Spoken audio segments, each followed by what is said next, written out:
Oh, bah il passe West Side Story demain soir. Et ma puce, ça peut peut-être t'intéresser. C'est une comédie musicale sur un amour impossible à New York. Oh, elle est belle, la dame, là. Ah, bah c'est Natalie Wood. Tu sais qu'elle a commencé dans le ciné quand elle était toute petite? Comme Shirley Temple que tu m'avais raconté. Mais oui, exactement. Alors, elle a aussi eu une gentille famille qui l'a protégée quand elle était petite et elle était trop bien dans les films musicaux et elle est morte vieille.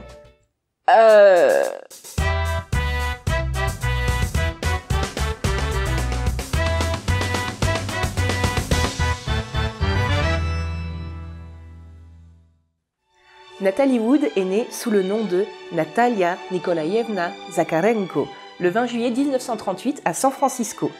Elle a été rebaptisée un peu plus tard Natasha Gurdin quand ses parents ont obtenu la citoyenneté américaine. Parce que oui, sa famille est russe. Sa mère, qui prétend d'ailleurs descendre directement de la dynastie des Romanov, est une ancienne ballerine frustrée de n'avoir jamais connu la gloire. Du coup, sa petite Natasha est un transfert parfait pour arriver à ses fins. Tu vois, Natasha, le monsieur là-bas est un réalisateur. Tu vas vers lui et tu fais en sorte de lui plaire. Allez, das Vitania. Bonjour monsieur. Je sais que vous cherchez une petite fille pour un moment dans votre film et moi je peux le faire. Je peux vous chanter une chanson en russe. Je sais rire, je sais être sérieuse, je sais avoir peur, je sais compter jusqu'à 10 les yeux fermés et j'ai trouvé où est caché Shipper. Ah oui, sacré CV ma petite. Bon ok pour toi, tu auras une petite figuration. Tu devras faire tomber ta glace par terre et pleurer très fort. Tu es prête? Pleurer? Natasha, viens me voir. Tu sais que toute la famille compte sur toi pour ce rôle. Si tu n'arrives pas à faire ce qu'il dit, on devra vivre dans la rue sans rien manger, à cause de toi. C'est horrible. Tiens, regarde Natasha, le joli papillon que j'ai attrapé. Tout mignon, hein? Les caméras, ici, elle est prête. Tournez, tournez. Bienvenue dans le monde merveilleux des enfants acteurs. La carrière de Natasha vient juste d'être lancée sous la direction tyrannique de sa mère. Pour son film suivant, les studios lui choisissent le nom de Natalie Wood, qui est plus simple et plus élégant à l'oreille. En 1947, elle a alors 9 ans et elle crève l'écran dans le film Miracle sur la 34e rue. Bon, j'avoue qu'elle est vraiment adorable, en petite fille à la mentalité d'adulte qui se découvre une âme d'enfant au contact du Père Noël. Oh pitié, c'est un cliché ça. Ouais, bien sûr. Mais sache que en Amérique, ce film fait partie des grands classiques de Noël, au même titre que Le Magicien d'Oz ou La vie est belle de Frank Capra. Nous, en France, à Noël, on a soit des Disney, soit les rediffs de Sissi. Tu veux t'aligner niveau niaiserie et cliché? En 1949, Nat a 11 ans et tourne le film The Green Promise.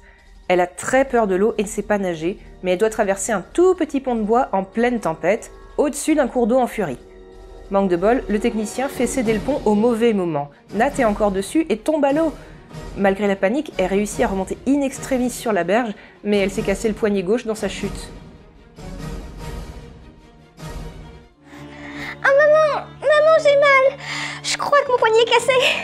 Chut, chut, chut, chut, ma chérie, ça va passer. Remets-toi à ta place et surtout ne dis rien. Mais maman, ça fait vraiment mal là. Faut m'emmener voir un docteur. Non, surtout pas. Si le réalisateur voit que tu es blessé, il va choisir une autre actrice pour te remplacer. Ça fait vraiment trop mal, je peux pas rester comme ça. Allez, arrête de pleurer, serre les dents et retourne voir le réalisateur. Vous avez encore plein de prises à faire, tu en as pour toute la journée. Au final, son os s'est très mal remis en place. Pour le reste de sa vie, Nat aura une déformation osseuse au niveau du poignet gauche. Elle devra la cacher en permanence sous des manches longues ou un gros bracelet. Vous pouvez vérifier, c'est super chaud de trouver une seule image d'elle où elle n'a pas ce poignet-ci recouvert. Nat grandit et passe à des rôles de jeune fille plus matures et complexes. On la voit avec rien de moins que James Dean comme partenaire en 1955 dans La Fureur de vivre, en proie à la crise de l'adolescence de l'époque. Un Golden Globe à la clé pour elle. Puis elle sera la captive d'une tribu indienne dans le western La prisonnière du désert, face à John Wayne. Let's go home, Debbie. Elle tournera au fur et à mesure de son adolescence avec des sacrés noms du cinéma, comme Gene Kelly, Frank Sinatra ou Tony Curtis. En 1956, elle a alors 18 ans. Les studios lui organisent une rencontre avec l'acteur Robert Wagner, pour qui elle a le béguin depuis l'enfance. Lui, on le connaît surtout pour son rôle dans la série Pour l'amour du risque. Souvenez-vous? L'amour du risque, Jonathan et Jennifer, les justiciers milliardaires. L'amour du risque. L'amour du risque. Ah, tu l'aimes bien ce générique, hein? Ouais. D'ailleurs, on va rester un moment sur Robert Wagner. Lui aussi est plutôt sensible au charme de Nat, avec ses grands yeux sombres et timides sous sa chevelure noire. À force de se tourner autour, ils finissent par se marier ensemble au bout d'1 an. Ils incarnent alors le couple jeune, riche, fashion, couronné de succès. Hélas, le mariage tourne court au bout de 4 ans, Nat ayant un peu de mal avec la notion de fidélité et étant de plus en plus névrosé par le système hollywoodien. Médicaments, alcool, suivi intensif par un psy. Vu la déprime de sa vie privée, heureusement que niveau professionnel, tout continue à bien rouler pour elle. En 61, elle se prépare à tourner dans son plus gros carton, West Side Story. C'est une comédie musicale qui reprend l'histoire de Roméo et Juliette, mais à New York, sur fond de guerre des gangs entre les jeunes locaux et les latinos. Nous avons Tony et Maria, affiliés à chacun des camps ennemis, qui s'aiment tendrement. On a des chansons, de l'amour, des bastons, de la danse, des bastons dansés. I feel pretty, oh so pretty, I feel pretty and witty and gay, gay. Moi je serais Maria, la sœur du chef des latinos, douce et pure, amoureuse de Tony. En fait, je suis la seule membre du casting qui n'ait jamais fait de comédie musicale. J'avoue que ça me met pas mal la pression à ce niveau, en danse et surtout en chant. Non mais t'en fais pas, pour le chant, tu seras doublé en post-synchro par Marnie Nixon. C'est la voix chantée officielle d'Audrey Hepburn, on se fiche pas de toi, hein. Ah, bah c'est génial, c'est génial. Bon, ok, c'est pas elle qui chante. Ok, elle danse très peu. Mais vous oserez quand même pas me dire qu'elle fait de la simple figuration dans ce film. On prend à la base Maria pour une petite chose fragile et naïve. Mais à la fin du film, son frère se fait tuer, et Tony, l'amour de sa vie, se fait tirer dessus et meurt dans ses bras. Elle passe alors à une hargne, un désespoir, tout un charisme qui met à l'amende les deux clans qui allaient se sauter à la gorge. Stay back!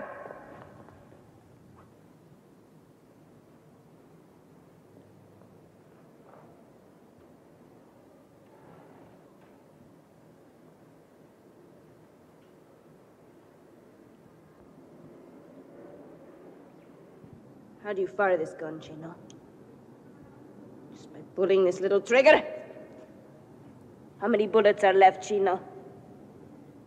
Enough for you? And you? All of you! You all killed him!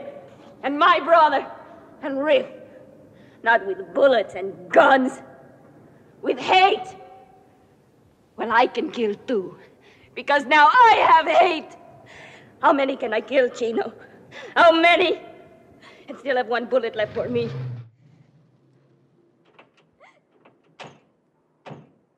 Oh, no. Vous voulez faire un test? Pour ceux qui connaissent le film pas plus que ça, vous arriveriez à citer un autre acteur du casting à part moi? Bah allez, un petit effort. Comment il s'appelle le garçon qui joue Tony? Oh, c'est mesquin ça comme remarque. Mais c'est quoi cette tenue? Ton nouveau film? Ah oui, ce sera Gypsy, Vénus de Broadway. Ça raconte l'histoire de la stripteaseuse Gypsy Rose Lee. Elle a été poussée dans le monde du spectacle par sa mère abusive. Donc pour moi, c'est pas trop un rôle de composition. Et vous savez pas la meilleure? J'interprète moi-même mes numéros chantés.